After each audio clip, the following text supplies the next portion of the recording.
This is going to be a video tutorial on how to hide or show the home button in the Chromium web browser.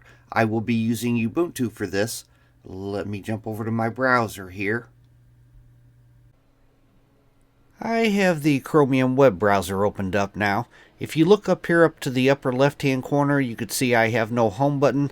By default you won't have a home button, but to hide the home button or show the home button, it's very easy to do. First thing you want to do is go off to the upper right hand corner up to where you see the 3-dot hamburger menu. You want to click on that.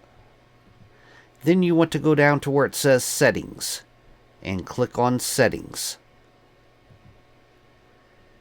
Now in the pane off to the left hand side here, you want to click on Appearance. Then on the center pane, right in here, Show Home Button. As you can see, mine is disabled. The toggle for it is off to the right here. If you toggle it on here, now if you look up top here, I have a home button. Down below where it says, after you've toggled it on, down below where it says Show Home Button, you can enter a custom URL as a website for your home button. That is how to hide or show your home button on the Chromium web browser. Thanks for watching.